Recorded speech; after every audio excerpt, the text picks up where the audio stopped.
Welcome student. Our new chapter is magnetism. Now, before starting to this chapter, already we have seen two chapters, and these chapters are electrostatics and electric current through the conductor. Now, in case of electrostatics, we have seen the charges are at rest position, and at that time we have seen when the charges are at rest position, at that time these charges produces only electric field around it, and when the same charges are in motion, at that time this motion of the charges produces electric current, and when such a electric current flows through any conductor or wire, at that time this current produces magnetic field around the conductor or wire. Now that means this magnetic field which is produced around the conductor or wire and magnetic field which is produced around any magnet, now that is about this particular magnetic field we have to discuss in this particular our new chapter, that is magnetism. Now therefore actually in case of this magnetism there are number of scientists was given the information about this magnetism. Now first scientist William Gilbert gives the information about the magnetism. That means scientist William Gilbert was the first to systematically investigated the phenomena of actual magnetism. Now again another scientist, that is Oersted, suggested a link between electricity and magnetism. Now that means here scientist Oersted gives the relation actually between electricity and magnetism. म्हणजे हे ओअरस्टेड या सायंटिस्टने जे electricity आणि magnetism यांच्यामधलं actually relation काय आहे हे दाखवण्याचं काम पहिल्यांदा ओअरस्टेड या सायंटिस्टने केलेलं आहे. Then scientist Maxwell proves that electricity and magnetism represent the different aspects of same fundamental force field.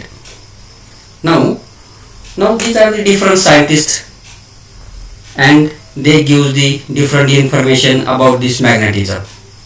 Now actually here problem is that what is actually magnetism? Now in case of this we can say that here the property of attracting small pieces of iron is called as magnetism.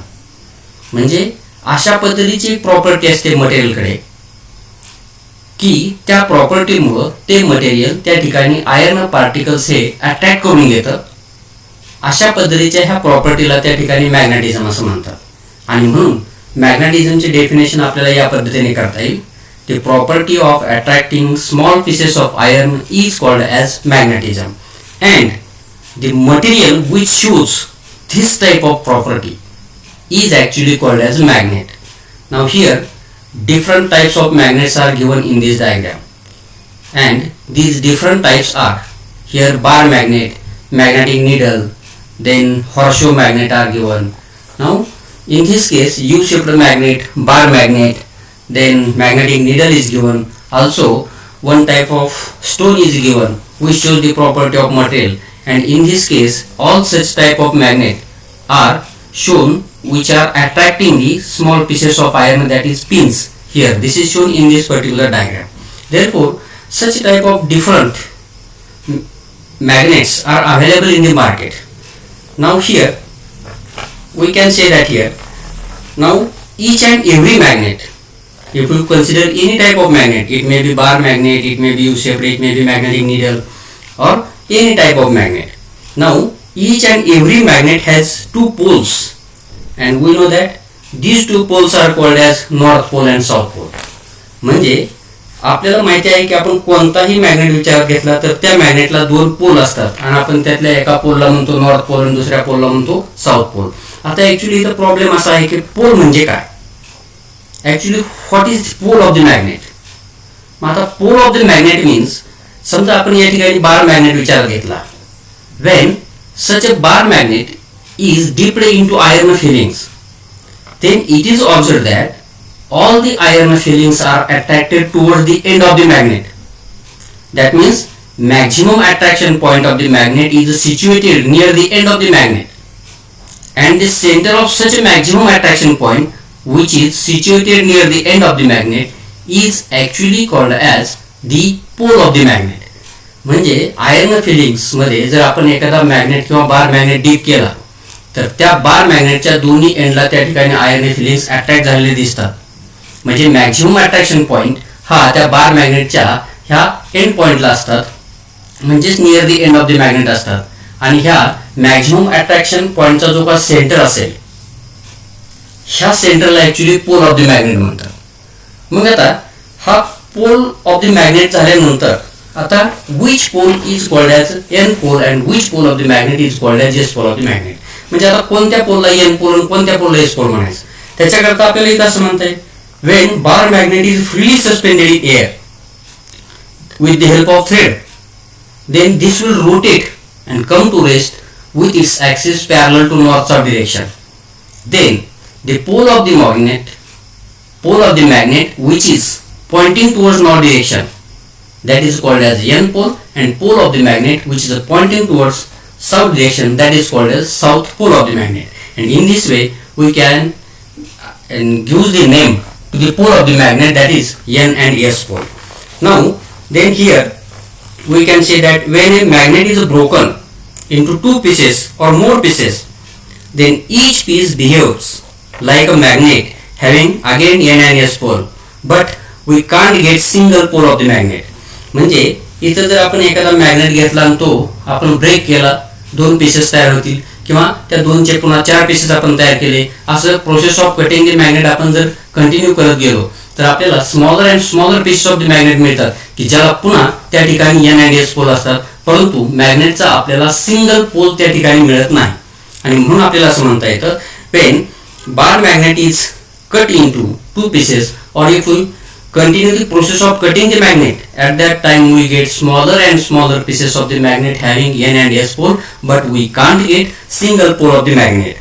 मग आता आपण electrostatics मध्ये पाहिले की like charges are repelled and unlike charges are attracted towards each other. Similarly here, like poles of the magnet are repelled and unlike poles of the magnet are attracted towards each other. मग आता पुन्हा आपल्याला असं म्हणता येतं की कोणताही बार magnet जर आपण त्या ठिकाणी फ्रीली सस्पेंड केला एअरमध्ये तर तो अलॉंग नॉर्थ साऊथ डिरेक्शन स्थिर राहतो. हे आपण ऑलरेडी त्या ठिकाणी पाहिलेलं आहे. म्हणजेच कोणतेही मग मॅग्नेटिक निडल असेल जी फ्रीली रोटेट होते, ही मॅग्नेटिक निडल नेहमी नॉर्थ साऊथ डिरेक्शनला त्या ठिकाणी आपल्याला स्थिर झालेली दिसते. Now again here we can say that now an electric charge produces a field around it which is called as electric field.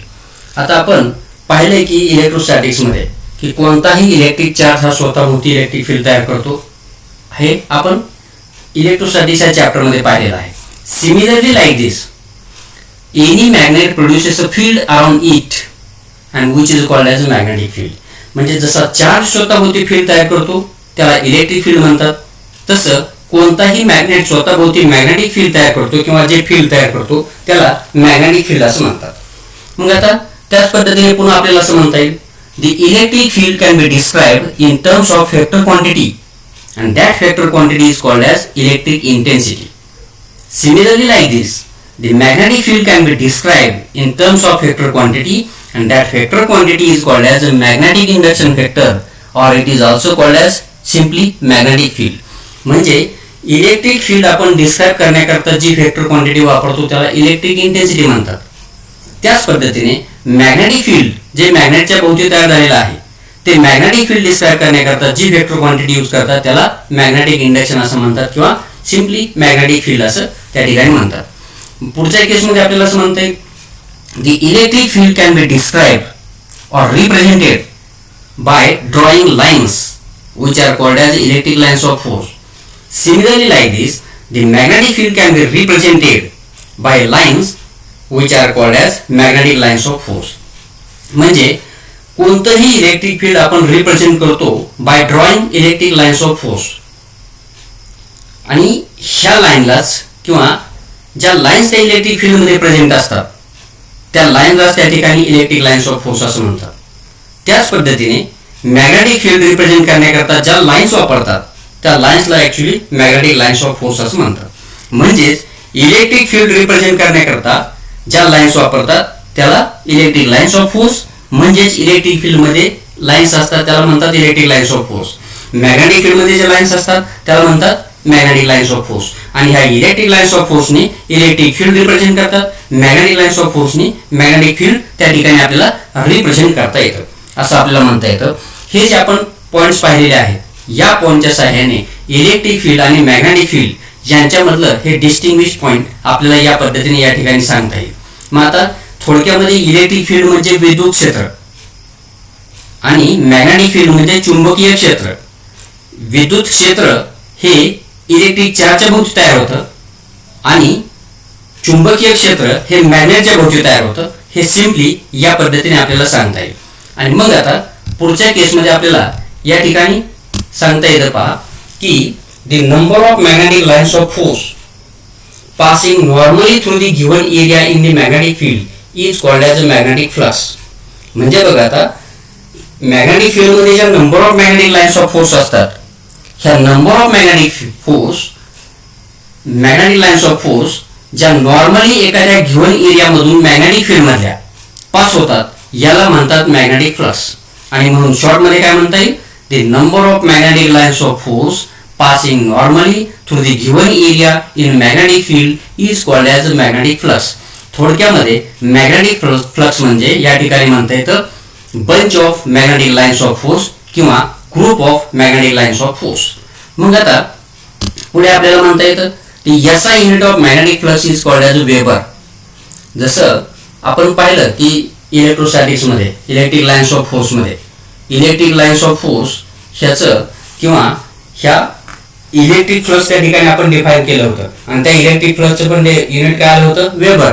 तसंच या ठिकाणी हे मॅग्नेटिक फ्लक्सचं जे युनिट आहे याला पण या ठिकाणी वेबर असं म्हणतात आणि ते WB ह्या स्मॉल लेटरने पण त्या ठिकाणी इंडिकेट केलं जातं. मग पुढे आपल्याला असं म्हणता येतं की total number of magnetic lines of force passing normally through the unit area in the magnetic field is called as magnitude of magnetic field. म्हणजे total number of magnetic lines of force ह्या त्या magnetic फील्डमध्ये असणाऱ्या unit एरियामधून normally किती pass होतात याला म्हणतात त्या मॅग्नेटिक फील्डची त्या पॉइंटला असणारी मॅग्नेट्यूड. आणि म्हणून शॉर्टमध्ये असं म्हणता येईल the total number of magnetic lines of force which are passing normally through the unit area in the magnetic field is called as magnitude of magnetic field. म्हणजे त्या मॅग्नेटिक फील्डमध्ये जर आपण युनिट एरिया विचारात घेतला तर त्या युनिट एरियामधून नॉर्मली त्या ठिकाणी किती total number of magnetic lines of force pass होतात याला म्हणतात त्या पॉइंटला असणारी त्या ठिकाणी मॅग्नेटिक फील्डची मॅग्निट्यूड किंवा त्याची असणारी स्ट्रेंथ असं पण म्हणता येईल. आणि मग ह्याच्यावरून आपले एक फॉर्म्युला तयार करता येतोय पहा ह्या डेफिनेशनवरून. मग काय म्हणता येईल, magnetic field that is equal to magnetic flux upon area. मग हा फॉर्म्युला इथं वरच्या डेफिनेशनवरून तयार करता येईल.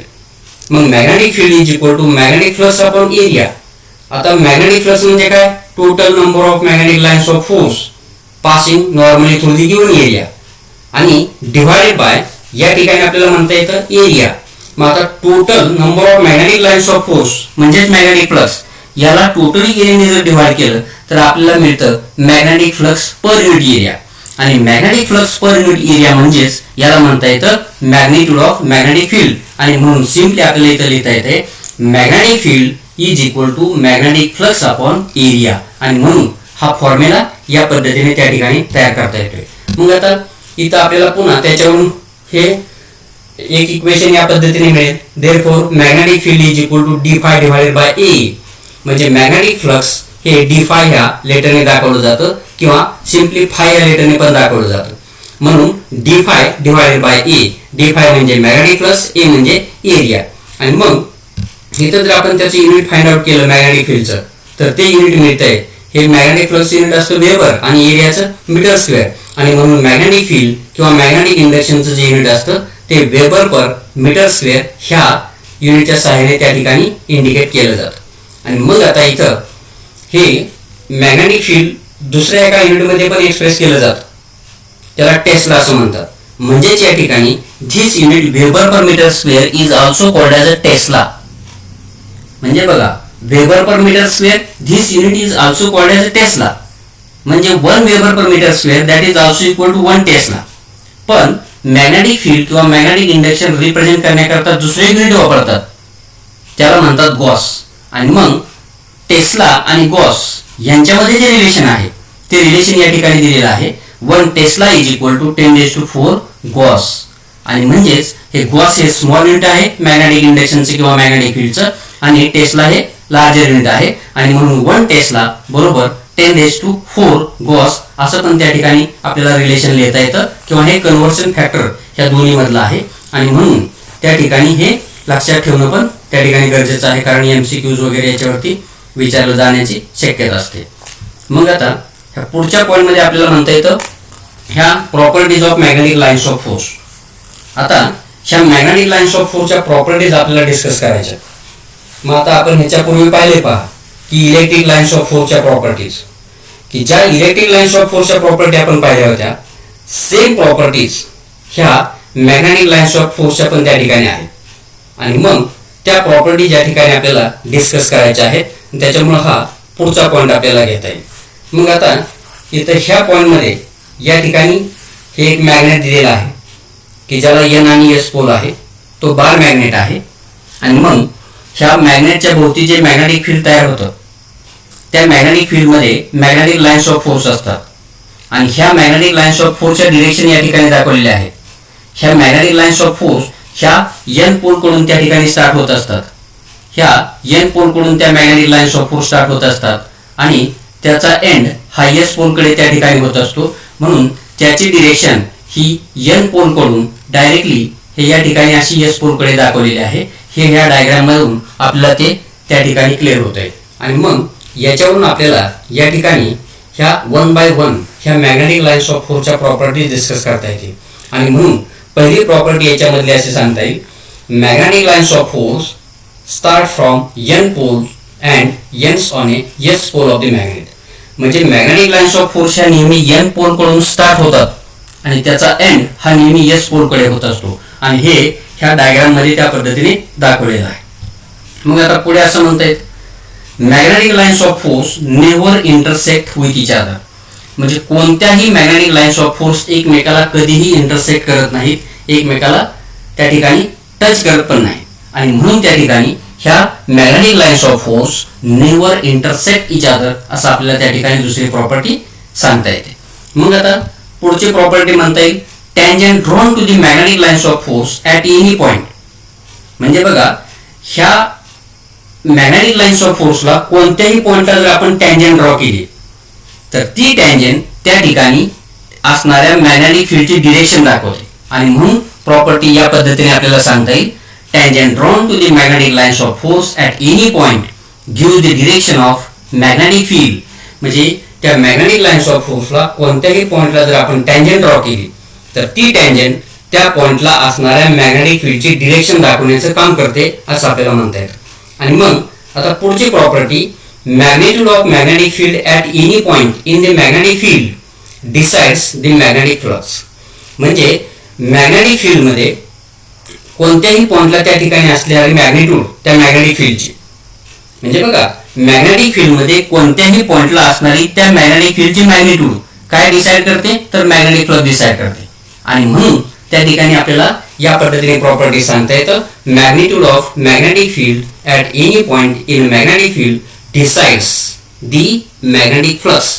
ह्या 4 प्रॉपर्टीज मॅग्नेटिक लाईन्स ऑफ फोर्सच्या आपल्याला सांगता येतील. आणि ह्या प्रॉपर्टीज ह्या एक्झाममध्ये पण हे वेगवेगळ्या क्वेश्चनच्या पद्धतीने विचारले जाते, ते लक्षात ठेवणं गरजेचं आहे. क्वेश्चन याच्यावरती असा विचारला जातो, state the properties of magnetic lines of force. मग ह्या प्रॉपर्टीज तुम्ही लक्षात ठेवणं गरजेचं आहे आणि ते त्या पद्धतीने तयार करून ठेवणं गरजेचं आहे. मग आता पुढे आहे, पुढचा कन्सेप्ट आहे तो बार मॅग्नेट आहे. मग आता आपण त्या ठिकाणी डिस्कस केलं होतं यापूर्वीच की डिफरंट टाइप्स ऑफ मॅग्नेट. मग त्याच्यामधला बार मॅग्नेट आहे, पुन्हा यू शेप्ड मॅग्नेट आहे, हॉर्सशू मॅग्नेट आहे, मॅग्नेटिक निडल आहे. मग अशा वेगवेगळ्या टाईपचे मॅग्नेट असतात. त्यापैकी आपण इथे डिस्कस करतोय बार मॅग्नेट, कारण या चॅप्टरमध्ये आपल्याला डिटेल स्टडी करायचा आहे, ते बार मॅग्नेटच्या संदर्भात डिटेल स्टडी करायचा आहे आणि म्हणून या ठिकाणी बार मॅग्नेट आपल्याला पहिल्यांदा या ठिकाणी डिस्कस करणं गरजेचं आहे. मग आता इथं ह्या बार मॅग्नेटच्या केसमध्ये ह्या डायग्राममध्ये बार मॅग्नेट दाखवलेला आहे पहा. ह्या बार मॅग्नेटला या ठिकाणी इथं एन पोल दिलेला आहे, या ठिकाणी इथं एस पोल पण दिलेला आहे. म्हणजे इथं एन पोल, या ठिकाणी एन पोल, या ठिकाणी एस पोल दाखवलेला आहे आणि ह्या एस पोलची पोल स्ट्रेंथ, एस पोलची पोल स्ट्रेंथ म्हणजे -QM ह्या लेटरने दाखवलेली आहे आणि ह्या एन पोलची पोल स्ट्रेंथ ही +QM ह्या लेटरने दाखवलेली आहे. मग आता बघा, कोणत्याही मॅग्नेटला दोन पोल एन पोल आणि एस पोल, हे डायग्राम बार मॅग्नेटच्या केसमध्ये हे ह्याचं स्ट्रक्चर बार लाईक असते आणि म्हणून ह्याला बार मॅग्नेट असं म्हणतात. ह्याला पुन्हा दोन पोल आहेत, एन पोल आणि एस पोल. एन पोलची पोल स्ट्रेंथ +QM, एस पोलची पोल स्ट्रेंथ -QM. आता ही पोल स्ट्रेंथ म्हणजे काय, तर पोल स्ट्रेंथ म्हणजे आपल्याला इन शॉर्ट असं म्हणता येतं the power of attraction of poles of the magnet.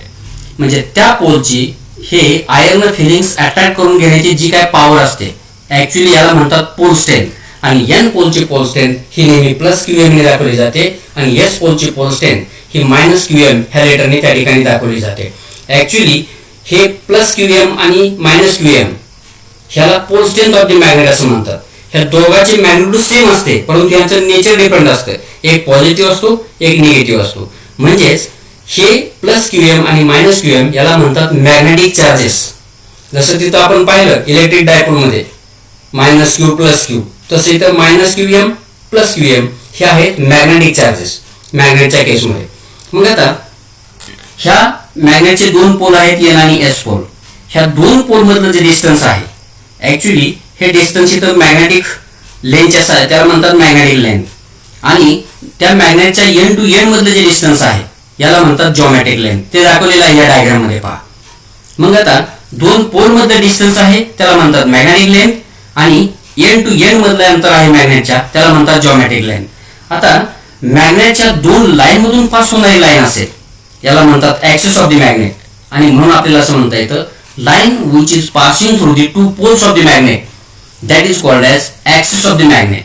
आणि मग ह्या डायग्राम मध्ये पण ऍक्सिस ऑफ द मॅग्नेट त्या ठिकाणी दाखवलेला आहे. तो ऍक्सिस ऑफ द मॅग्नेट इथं दिसतोय पहा, हा actually axis of the magnet आहे.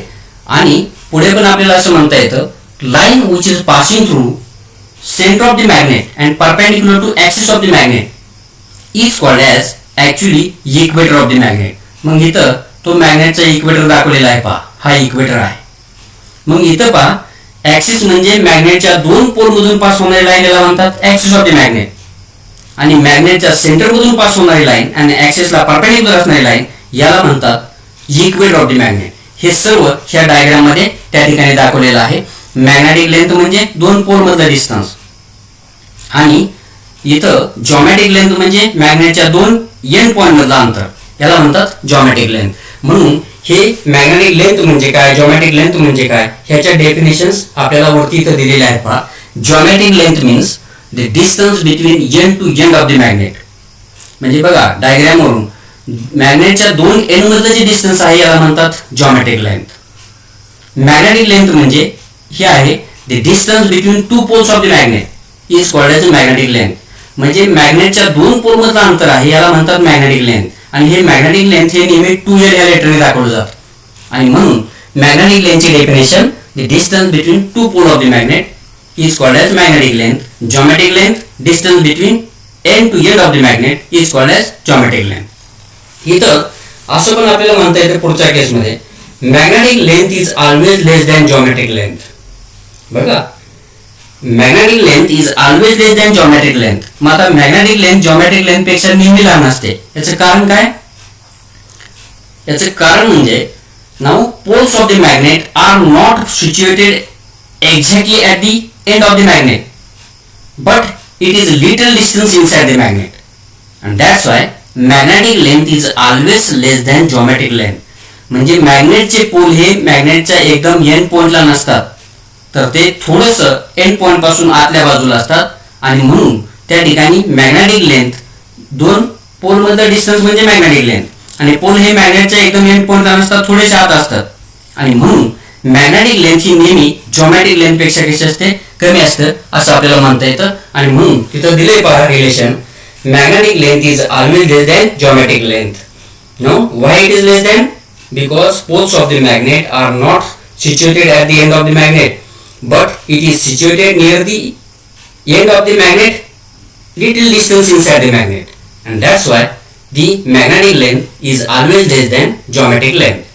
Now then, actually we must know the relation between magnetic length and geometric length, and therefore next point is the relation between magnetic length and geometric length is given by, here we can say that magnetic length is equal to 5/6 into geometric length. ह्या दोघांचं relation हे त्या ठिकाणी आपल्याला माहिती असणं गरजेचं आहे. म्हणजे magnetic length is equal to 5/6 into geometric length. मग हे रिलेशन त्या ठिकाणी लक्षात ठेवलं पाहिजे, हे फॉर्म्युला लक्षात ठेवला पाहिजे, कारण याच्यावरती MCQs किंवा 2 मार्काचे प्रॉब्लेम वगैरे विचारले जातात. आणि मग आपल्याला पुढे सांगता येईल. पहा पुढच्या केसमध्ये आता मॅग्नेटिक डायपोल मोमेंट. आता कोणताही मॅग्नेट आपण विचारात घेतला तर त्या मॅग्नेटला मॅग्नेटिक डायपोल मुवमेंट असते, आणि ही मॅग्नेटिक डायपोल मुवमेंट ही m बार ह्या लेटरने दाखवली जाते, कारण ही वेक्टर क्वांटिटी आहे. आणि मग ही मॅग्नेटिक डायपोल मुवमेंट म्हणजे काय हे आपल्याला या ठिकाणी डिस्कस करणं गरजेचं आहे. त्याच पद्धतीने त्याची डिरेक्शन फाइंड आउट करणं गरजेचं आहे. आणि म्हणून याच्यामध्ये आपल्याला असं म्हणता येतं पहा की आपण आताच पाहिलं बार मॅग्नेटच्या केसमध्ये, त्या बार मॅग्नेटला n आणि s पोल असतात. n पोलची पोल स्ट्रेंथ प्लस QM असते, s पोलची पोल स्ट्रेंथ मायनस QM असते, दोघांमधलं मॅग्नेटिक लेंथ असते 2L. मग हे आपण यापूर्वी डिस्कस केलेलं आहे. याच्यावरून डायरेक्टली आपण मॅग्नेटिक डायपोल मुवमेंट ह्या बार मॅग्नेटची डिफाइन करू शकतो, आणि ती डेफिनेशन या पद्धतीने, the product of magnitude of positive pole strength and magnetic length is called as a magnetic dipole movement. म्हणजे पॉझिटिव्ह पोल स्ट्रेंथ आणि मॅग्नेटिक लेंथ ह्या दोन्हीच्या मॅग्निट्यूडचा जो काय प्रॉडक्ट असतो, ऍक्च्युली ह्या प्रॉडक्टला त्या ठिकाणी म्हणतात मॅग्नेटिक डायपोल मुवमेंट. आणि म्हणून डेफिनेशन काय, the product of magnitude of positive pole strength and magnetic length is called as magnetic dipole movement. आणि मग ही डेफिनेशन मॅग्नेटिक डायपोल मुवमेंटची ही या पद्धतीने आपल्याला त्या ठिकाणी लक्षात ठेवणं गरजेचे आहे. एक्झाम मध्ये डेफिनेशन पण विचारली जाते. मग आता पुढे त्याच्यावरून formula, magnetic dipole moment m bar that is equal to magnitude of positive pole strength into magnetic length. म्हणजे डेफिनेशन वरून हा फॉर्म्युला तयार केला, magnetic dipole moment is equal to magnitude of positive pole strength into magnetic length. मग आता value जर आपण या पुटअप केल्या, magnetic dipole moment m small m that is equal to, आता positive pole strength म्हणजे QM into magnetic length म्हणजे 2L, म्हणजे m is equal to QM into 2L. हा जो प्रोडक्ट मिळतो याला म्हणतात मॅग्नेटिक डायपोल मुवमेंट. मग हे जर सॉल्व्ह केलं तर आपल्याला मिळेल small m is equal to 2 into QM into L. हे झालं इक्वेशन नंबर 1. फक्त ही रिअरेंज करून टर्म लिहिलेली आहे, त्याला इक्वेशन नंबर 1 असं म्हणता येईल. आणि हेच इक्वेशन आपल्याला वेक्टर फॉर्म मध्ये या पद्धतीने लिहिता येईल. मग आता वेक्टर फॉर्म मध्ये इक्वेशन 1 कसं लिहिता येईल तर पहा, m bar is equal to QM into 2L bar. म्हणजे m बार ही वेक्टर क्वांटिटी आहे magnetic dipole movement, and that is equal to QM into 2L bar. आता इथं 2L बार हा वेक्टर आहे, आणि तो वेक्टर हा ड्रॉन केलेला आहे from S to N pole of the magnet. म्हणजे इथं आपल्याला असं म्हणता येतं, where 2L bar is a vector drawn from S to N pole of the magnet. म्हणजे 2L बार हा वेक्टर आहे की ज्याची डिरेक्शन ही अशा पद्धतीने घेतली गेली आहे, S पोल कडून N पोल कडे घेतली आहे, किंवा त्याची डिरेक्शन या पद्धतीने असेल. मग आता पुढे आपल्याला SI unit of pole strength is ampere metre. आता पोल स्ट्रेंथ तुम्हाला माहिती आहे की N पोलची pole strength plus QM, S ची मायनस QM, ह्या दोघांचे मॅग्निट्यूड सारखे आहे परंतु नेचर वेगवेगळे आहे, एक पॉझिटिव्ह एक निगेटिव्ह, परंतु मॅग्निट्यूड सेम आहे. आणि ह्या पोल स्ट्रेंथचे जे युनिट आहे ते युनिट डायरेक्टली या ठिकाणी दिलेलं आहे एम्पियर मीटर. ह्या पोल स्ट्रेंथचे युनिट मिळतं आपल्याला एम्पियर मीटर. मग आता पोल स्ट्रेंथचे युनिट, आता पोल स्ट्रेंथ म्हणजे QM, ह्या QM चे युनिट एम्पियर मीटर मिळालं, म्हणजे pole strength unit ampere metre मिळालं. मग आता ह्याच्यावरून डायपोल मुवमेंट युनिट काय मिळते त्या ठिकाणी पहा, SI unit of magnetic dipole movement is ampere metre square. मग आता बघा पोल स्ट्रेंथ हे तर वरती फॉर्म्युला आहे, m is equal to 2 into QM into L. QM चे युनिट एम्पियर मीटर, एल म्हणजे लेंथचे युनिट मीटर, म्हणजे एम्पियर मीटर इंटू मीटर म्हणजे एम्पियर मीटर स्क्वेअर, आणि म्हणून त्या ठिकाणी आपल्याला युनिट मिळते SI unit of magnetic dipole moment is ampere metre square, आणि म्हणून हे युनिट या पद्धतीने त्या ठिकाणी घेतलं जातं. आता अगोदरच आपण पाहिले की ही मॅग्नेटिक डायपोल मोमेंट ही व्हेक्टर क्वांटिटी आहे. मग ह्याची डिरेक्शन कशी असेल, तर त्याची डिरेक्शन ही अबाउट द बार मॅग्नेट. मग त्याची डिरेक्शन या पद्धतीने असते पहा. Magnetic dipole moment is directed along the axis from S to N pole of the magnet. म्हणजे ह्या बार मॅग्नेटला जी काय मॅग्नेटिक डायपोल मोमेंट असते याची डिरेक्शन अलोंग द ॲक्सिस असते from S pole to N pole of the magnet असते, आणि म्हणून in short आपल्याला म्हणता येतं magnetic dipole moment is directed along the axis from S to N pole of the magnet. म्हणजे ह्याची direction along the axis असते S pole कडून N पोलकडे, आणि मग हे या पद्धतीने मॅग्नेटिक डायपोल मोमेंट आपल्याला घेता येईल. मग आता पुढे आतापर्यंत जे आपण स्टडी केलं ह्या स्टडीवरती काही प्रॉब्लेम किंवा काही MCQs आपल्याला घेता येतील, काही एक्झाम्पल्स घेता येतील, काही प्रॉब्लेम्स घेता येतील. मग आतापर्यंत आपण स्टडी केलं relation between magnetic length, geometric length. पुन्हा आपण त्या ठिकाणी मॅग्नेटिक डायपोल मोमेंटचं फॉर्म्युला पाहिला, आणि त्याच्यावरून हे दोन फॉर्म्युले याच्यावरती काही एक्झाम्पल्स आपल्याला या ठिकाणी सॉल्व्ह करता येतील. काही डेफिनेशन्स त्या ठिकाणी आपण पाहिल्या, प्रॉपर्टीज पाहिल्या मॅग्नेटिक लाईन्स ऑफ फोर्सच्या. म्हणजे मॅग्नेटिक लाईन्स ऑफ फोर्स व्यवस्थित करणं गरजेचं आहे.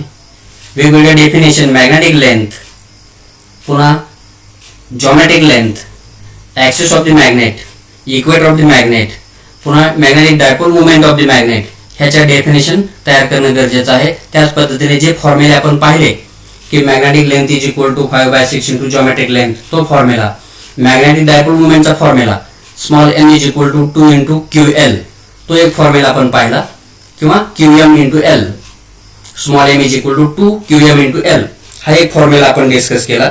हे फॉर्म्युल्यावरती काही आता एक्झाम्पल्स आपल्याला डिस्कस करता येतील. याच्यामधलं पहिले एक्झाम्पल आहे पहा. A bar magnet of magnetic dipole moment is 5 ampere metre square has the poles 20 centimetre apart.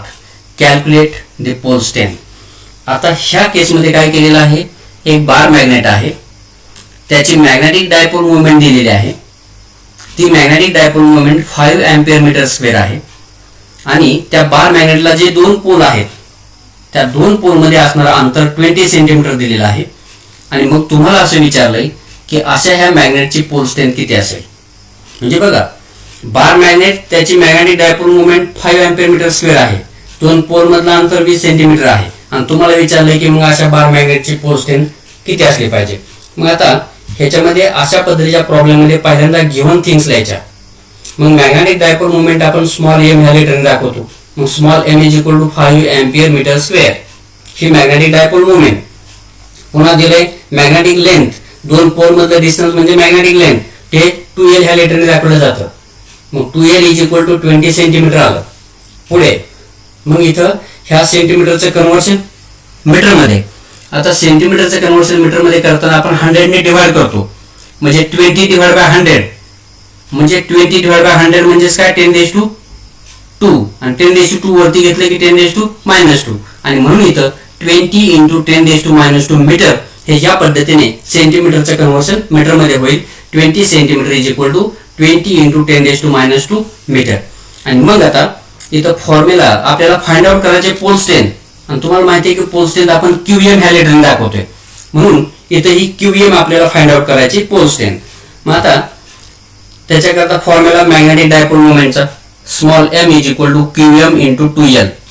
म्हणजे बघा, आता ह्या फॉर्म्युल्यामध्ये स्मॉल m दिलाय, 2L दिलाय, QM आपल्याला फाइंड आउट करायचा आहे. आणि मग हे QM इज इक्वल टू ह्या फॉर्म्युल्यावरून तयार होईल m/2L.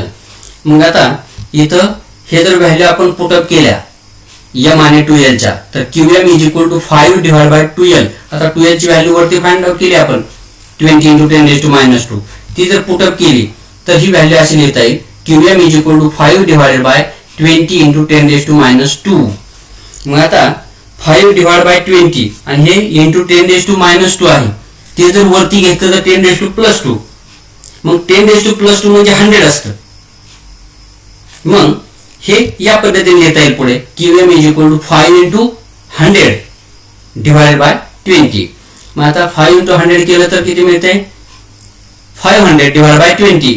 मग इथं 0 0 कॅन्सल होईल, 2 ने 50 ला डिवाइड केलं 25 येईल आणि म्हणून QM इज इक्वल टू काय मिळेल 25 अँपिअर मीटर. म्हणजे हे QM म्हणजे पोल स्ट्रेंथ झाली. म्हणजे अशा ह्या बार मॅग्नेटची पोल स्ट्रेंथ किती असली पाहिजे 25 अँपिअर मीटर असली पाहिजे. आणि म्हणून इथं लिहिता येतं answer hence the pole strength of bar magnet is 25 ampere metre. हे पहिले एक्झाम्पल या पद्धतीने झालं. आता सेकंड एक्झाम्पल आपण पाहू. सेकंड एक्झाम्पल मध्ये पहा, a bar magnet of magnetic dipole moment is 3.6 ampere metre square and pole strength 10.8 ampere metre. Determine its magnetic length and geometric length. म्हणजे इथे एक पुन्हा बार मॅग्नेट दिलाय, त्याची मॅग्नेटिक डायपोल मोमेंट दिली ते आहे 3.6 अँपिअर मीटर स्क्वेअर, त्याची पोल स्ट्रेंथ पण दिली 10.8 अँपिअर मीटर. आणि मग अशा ह्या मॅग्नेटची आपल्याला मॅग्नेटिक लेंथ आणि जिओमेट्रिक लेंथ फाइंड आउट करायची. आणि त्याच्याकरता आपल्याला जिओमेट्रिक लेंथ आणि मॅग्नेटिक लेंथ यांच्यामधलं रिलेशन आपण पाहिलेलं आहे, त्याचा उपयोग करून हे आपल्याला क्वांटिटीज फाइंड आउट करता येतील. किंवा मॅग्नेटिक डायपोल मोमेंटचा फॉर्म्युला पाहिलेला आहे, त्याचा उपयोग करून हे अशा पद्धतीचा प्रॉब्लेम आपल्याला सॉल्व्ह करता येईल. मग आता पुढे बघा, गिव्हन मध्ये काय काय आहे, स्मॉल m म्हणजे काय magnetic dipole moment 3.6 ampere metre square. पुन्हा काय दिलंय QM म्हणजे पोल स्ट्रेंथ 10.8 अँपिअर मीटर दिली. आणि तुम्हाला फाइंड आउट करायचे जिओमेट्रिक लेंथ आणि मॅग्नेटिक लेंथ. आता मॅग्नेटिक लेंथ म्हणजे 2L असतं. ह्या दोन्ही क्वांटिटी जिओमेट्रिक लेंथ आणि मॅग्नेटिक लेंथ आपल्याला फाइंड आउट करायचे. मग आता इथं फॉर्म्युला आहे पहा, m is equal to QM into 2L. मग आता या फॉर्म्युल्यावरून आपल्याला इथं पहा स्मॉल m दिलेला आहे, QM पण दिलेला आहे, 2L म्हणजे मॅग्नेटिक लेंथ काढता येईल. मग आता पहा की इथं 2L इज इक्वल टू ह्या फॉर्म्युल्यावरून 2L is equal to m upon QM. मग आता m आणि QM ची जर व्हॅल्यू पुटअप केली तर बघा 2L is equal to m म्हणजे 3.6 आणि QM म्हणजे 10.8. आता 3.6 ला 10.8 ने डिवाइड केलं तर आपल्याला मिळते या ठिकाणी 2L is equal to 0.33 metre. आता 3.6 डिवाइड बाय 10.8 असे जर फिगर असतील तर आपल्याला सरळ लॉग टेबलने ते सॉल्व्ह करता येतील. मग आता लॉग टेबलचा इथं बघा 3.6 डिवाइड बाय 10.8 आहे, ह्या दोन नंबरचे डिवायडेशन आहे. मग इथं काय करता येतं, डिवायडेशन म्हणलं की लॉगचे काय होते सबट्रॅक्शन. म्हणजे 3.6 चा लॉग पाहायचा, त्याच्यामधून 10.8 चा लॉग सबट्रॅक्ट करायचा आणि सबट्रॅक्ट करून जे काय मिळेल त्याचा अँटीलॉग पाहायचा. हे अँटीलॉग आलेला हा म्हणजे तुमचं हे करेक्ट आन्सर असेल 0.33. आणि म्हणून अँटीलॉग पाहिल्यानंतर त्या ठिकाणी डेसिमल पॉईंट दिल्यानंतर आपल्याला आन्सर मिळेल 0.33 मीटर. म्हणजेच 2L is equal to 0.33 metre. म्हणजेच magnetic length is equal to 0.33 metre असं आपल्याला म्हणता येईल. मग आता that is magnetic length 2L is equal to 0.33 metre असं आपल्याला या ठिकाणी लिहिता येते. मग आता पुढे आता आपल्याला फाइंड आउट करायचे जिओमेट्रिक लेंथ. मग बघा स्टँडर्ड फॉर्म्युला काय आहे, magnetic length is equal to 5/6 into geometric length. हा स्टँडर्ड फॉर्म्युला जो आपण अगोदर डिस्कस केलेला आहे. ह्याच्यावरून आता जिओमेट्रिक लेंथ आपण एका बाजूला ठेवलं आणि 5/6 दुसऱ्या बाजूला ट्रान्सफर केलं तर काय तयार होईल, geometric length is equal to 6/5 into magnetic length. मग आता geometric length is equal to 6/5 into geometric length geometric length is equal to 6/5 into magnetic length असा फॉर्म्युला तयार होतोय हे वरच्या एक्सप्रेशन वरून. मग इथं ह्या मॅग्नेटिक लेंथची जर आपण व्हॅल्यू पुटअप केली तर बघा 6/5 इंटू मॅग्नेटिक लेंथ म्हणजे 0.33 जे आपण वरती फाइंड आउट केली. मॅग्नेटिक लेंथ वरती आलेली आहे 0.33 आणि ती जर व्हॅल्यू इथं पुटअप केली तर 6.5 इंटू 0.33 आणि पुढे हे जर सॉल्व्ह केलं म्हणजे 6 आणि 0.33 यांचा मल्टिप्लिकेशन केला तर 1.98 येतोय आणि डिवायडेड बाय 5. आणि मग 1.98 ला जर 5 ने डिवाइड केलं तर आपल्याला आन्सर मिळते पहा हे 0.396. म्हणजेच हे 0.396 ही व्हॅल्यू कशाची मिळते जिओमेट्रिक लेंथची. आणि म्हणून geometric length is equal to 0.396 metre ही अशा आपल्याला फाइंड आउट करता येईल. आता पहा की ह्या प्रॉब्लेम मध्ये आपण पाहिलं की ह्या दिलेल्या मॅग्नेटची आपण मॅग्नेटिक लेंथ फाइंड आउट केली ती आली 0.33, जिओमेट्रिक लेंथ फाइंड आउट केली ती आली 0.396. ह्या दोन व्हॅल्यू जर कम्पेअर केल्या तर ह्याच्यामधली ही मॅग्नेटिक लेंथची व्हॅल्यू कमी आहे आणि जिओमेट्रिक लेंथची व्हॅल्यू जास्त आहे. म्हणजेच ह्या फॉर्म्युल्यावरून पण किंवा ह्या व्हॅल्यूवरून पण या ठिकाणी क्लिअर होते की मॅग्नेटिक लेंथ मॅग्नेटची ही नेहमी जिओमॅट्रिक लेंथ पेक्षा कशी असते, कमी असते. म्हणून मॅग्नेटिक लेंथ कमी आणि जिओमॅट्रिक लेंथ ह्या पण प्रॉब्लेम मध्ये त्या ठिकाणी या पद्धतीने आलेले आहे. आणि that's why here we can say that magnetic length is always less than geometric length. आता हे झाल्यानंतर problem number 3.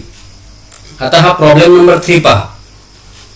A bar magnet of geometric length 12 centimetre, what is its magnetic length.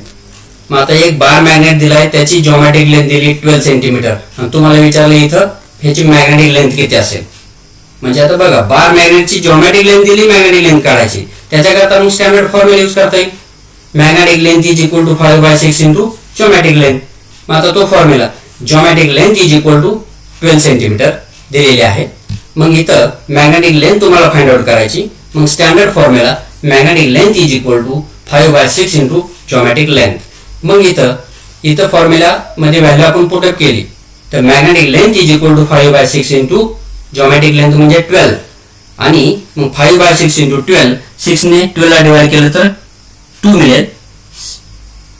6 2 जा 12 म्हणजे 2 मिळेल. आणि 5 इंटू 2 केलं तर आपल्याला किती मिळेल व्हॅल्यू, 10 मिळेल. आणि म्हणून magnetic length is equal to again 10 centimetre. आता बघा, मॅग्नेटची जिओमॅट्रिक लेंथ 12 सेंटीमीटर आहे आणि मॅग्नेटिक लेंथ आली 10 सेंटीमीटर. म्हणजे ह्या दोन व्हॅल्यूवरून पण आपल्याला सांगता येतं की magnetic length is always less than geometric length, असं आपल्याला या ठिकाणी म्हणता येतं. मग आता बघा की या पद्धतीने असे आपण हे 3 प्रॉब्लेम आपण घेतलेले आहेत की जे आतापर्यंत आपण पार्ट स्टडी केला. ह्या तिन्ही पार्ट वरती किंवा ह्या 3 प्रॉब्लेमच्या सहाय्याने हे आपण पाठीमागच्या जे काय डिस्कस केलेला पार्ट आहे थिअरीचा हे पण त्या ठिकाणी क्लिअर होत असतो. आणि म्हणून जे काय फॉर्म्युले असतील, ज्या काय डेफिनेशन असतील, ज्या प्रॉपर्टीज असतील, त्या आतापर्यंत जे काय पार्ट वरती झालेल्या आहेत त्या केअरफुली करणं गरजेचं आहे. कारण याच्यावरती MCQs, डेफिनेशन्स किंवा छोटे छोटे 2 मार्काचे क्वेश्चन त्या ठिकाणी विचारले जातात, प्रॉब्लेम विचारले जातात. आता इथं पहा की तुम्ही आतापर्यंत वेगवेगळ्या युनिटच्या वेगवेगळ्या चॅप्टरच्या PPTs पाहता. त्या पर्टिक्युलर युनिटची PPT पाहिली की तुम्ही तुमच्या बुकमध्ये पण ते संबंधित युनिट पाहायचं, वाचायचं आणि स्वतःच्या नोट्समध्ये ह्या दोन्हीचा उपयोग करून स्वतःच्या नोट्स अशा एका नोटबुकमध्ये लिहून ठेवणं गरजेचं आहे. या पद्धतीने जर तुम्ही स्टडी केला तर त्या ठिकाणी तुम्हाला फिजिक्स बद्दल कसल्याही पद्धतीची अडचण येणार नाही. हे आतापर्यंत आपण जेवढं पाहिलं ते या ठिकाणी पहा व्यवस्थित करणं गरजेचं आहे. आपण या ठिकाणी थांबूया. थँक्यू.